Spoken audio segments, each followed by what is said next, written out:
important for the club to offer inclusive opportunities because there are a number of disabled swimmers and athletes out there.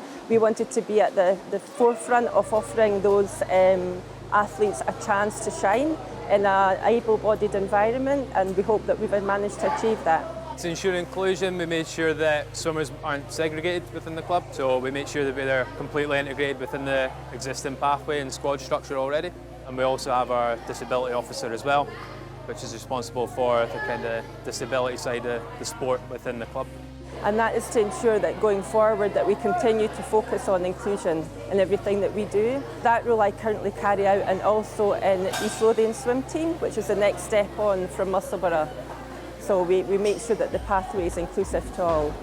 I think hand on heart what we've learned is not to be afraid and to ask questions and ask for feedback as well. So it's really a case of developing a relationship with the swimmer. Once we know the swimmer and they know us, it is really just a relationship that flourishes.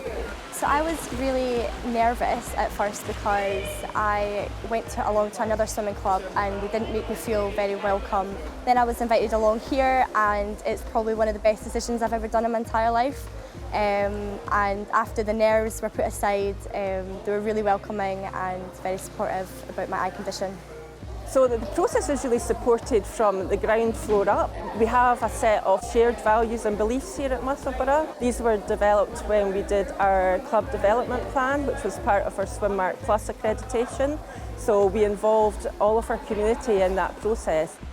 We have partnerships with disability swimming clubs in the east of Scotland, also Lothian Disability Sport, Scottish Disability Sport, Scottish Swimming, so we work with all these people. Within the club we have our committee, which is made up of parents, and we try and make sure that we do have a parent on board that is a parent of our disabled members. We don't have any specific disability squads. We ensure that they're completely integrated within the existing structure and pathway in the club. What we do is on an individual basis, so ensuring that each swimmer's needs are met, whether that be with Samantha, who's visually impaired.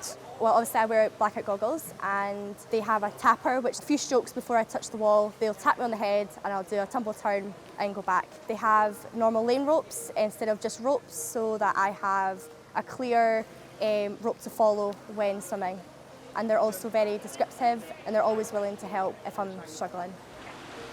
My goals are to be able to go to the Paralympics one day, and just now the club is helping me get my classification to either be an S11 or S12, and that will mean that I can take part in para competitions, specifically for visually impaired athletes or blind athletes. So here at Musselburgh we do a lot of continuous development for our coaches.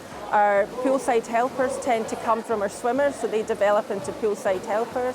So they're already involved in the inclusive culture. They then move on to become our coaches of the future. So we're hoping that we're breeding that culture as we go forward.